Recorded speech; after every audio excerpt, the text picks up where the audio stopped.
So try to guess what we're working on here. We have some sticky insulation foam, and we are near the fridge and freezer. So if you guessed that we are working on fridge insulation, you would be correct. So recently we've noticed that freezer ices up really fast. So I remember way back in the day we had a fridge back at home from like the, I don't know, 60s, and same thing, it would freeze up, you know, once every month or two. You'd have to thaw it out. Same with our freezer here. It has inside, it has just a cold plate, and it was icing up super fast. So I did some research online, and it turns out that if you have any sort of air that can get in either the freezer or the fridge, since ours is one cold plate for both, the air that gets in from the boat is going to have a much higher moisture content than the air in the fridge and the freezer, and that moisture is attracted to cold, of course. So essentially when you have the damper air from the boat getting in there constantly, then that freezes the cold plate even faster. Now, no matter what, you're probably going to have to thaw the cold plate out, but we were having to thaw it out, like, what do you think, Sid? Like every like 3 weeks? Yeah. 2.5 weeks, which was pretty crazy. So I did some research online, and we found out that there's kind of, there's really two ways air can get in there apart from when you open it up. One is around the seals, which run on the inside of the fridge and the freezer, and then also the drain plug. So I hadn't even realized, I haven't even really thought of that, but when you open up the fridge, even if your seals are perfect, you open the fridge up, all that cold air in there is going to sink really fast, and it's going to sink through the drain hole, which is down here. Ours goes through a tube under the floor and then down into a container in the bilge. But when you open that lid up, all that cold air sinks down, the warm, moist air replaces it, and even if you only have the fridge open for 10-20 seconds, a lot of the air is displaced. So now not only have you introduced all this new moisture, you've also lost all of your cold air that was keeping your fridge cold. So it was kind of a double whammy. We were having to thaw it out really frequently, plus it was running really inefficiently because we were losing all of the cold. Step number one for us was to identify the drain plug, which we did, and we've now plugged that. It was unplugged, so that was a kind of a rookie mistake on our part. But the other thing was working on the insulation seals. So if I open this up, you can see there is a light on in there, and I'll explain why in a second. But these are the original, I think, seals for the fridge. Now they're hard, pretty hard rubber.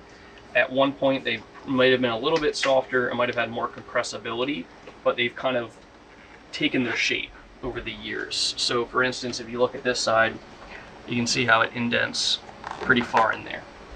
So what we noticed is that when the fridge was shut and the fan was on, which pulls the cold air from the freezer where the cold plate is into the fridge, when that fan is on in there, you can see it right down there, we would feel a bunch of cold air coming out right here in this corner.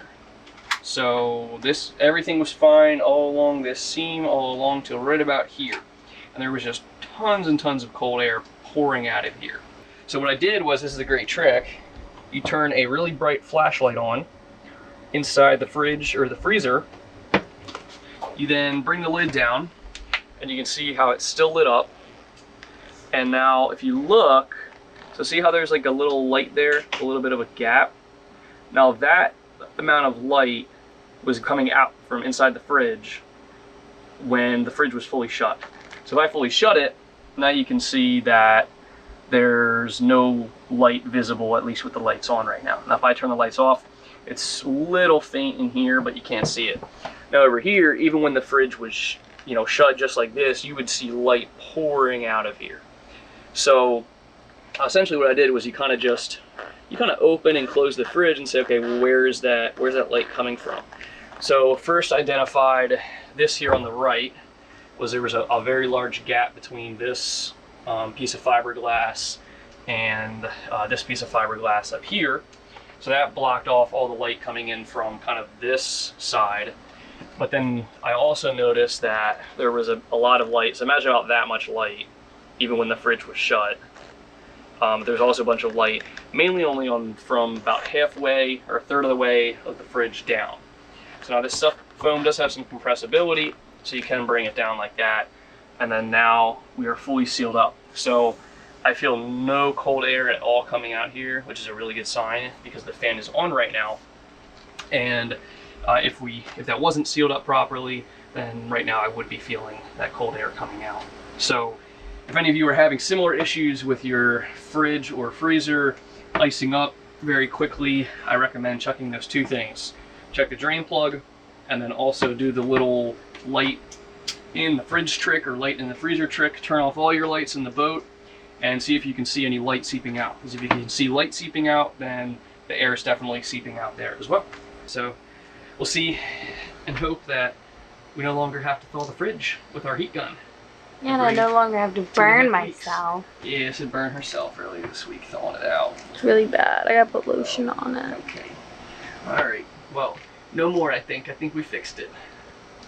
Good.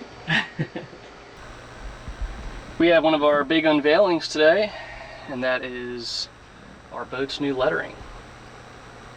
You can see here's my hand for scale. So I want to say it's about 38, I think, inches long, and then 20-something-ish high. So it's just the name of the boat, Viridian, in a, I think it's a darker to a lighter shade of green, and then a sunset in the background. So I think it looks pretty sweet, and we're gonna get that up probably sometime in the next couple of weeks, waiting for a good window of time to do it, since we'll have to take the dinghy out and get on the outside of the boat. We also have the home port.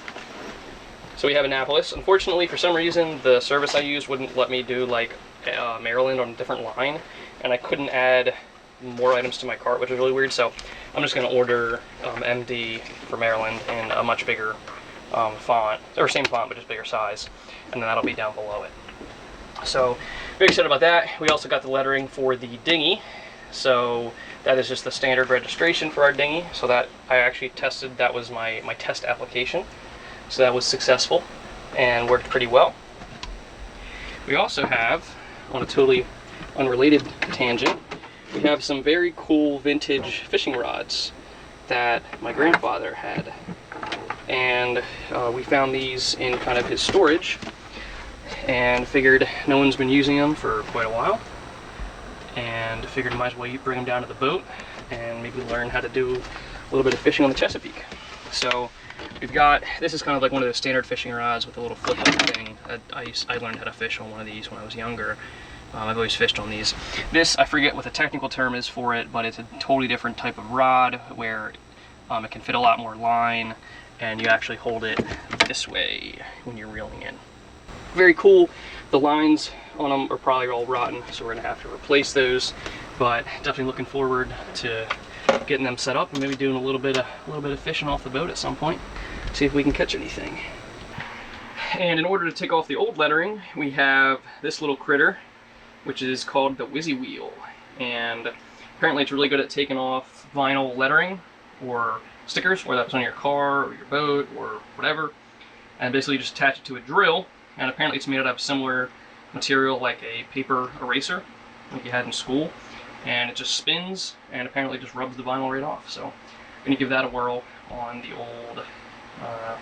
old boat's name and port, see how it works. Apologies for the odd angle, but I'm crunched down on the dinghy right now. So this is the old hailing port, Fredericksburg, Virginia. So you can see it works pretty well. Took off a decent amount of the label, and you can see how it kind of smears it a little bit. And the actual rubber kind of stuff itself just comes right off. You probably want to have a vacuum ready just because you can see the little pieces of vinyl here, and you probably don't want those going into the water. Any followers out there named Fred, now's your time to speak up.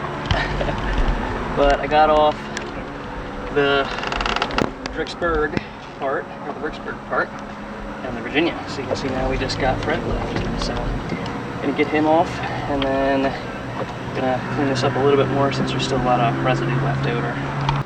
We now have the full hailing port off the boat, and you can see I got off the extra residue with some Goo Gone as well.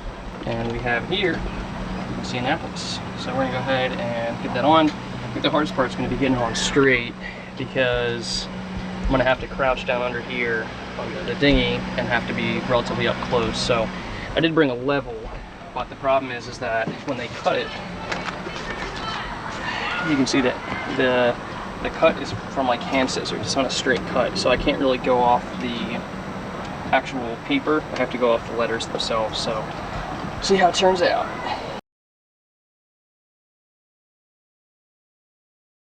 So if you all recall, we've had some issues with our HVAC system pulling excess current.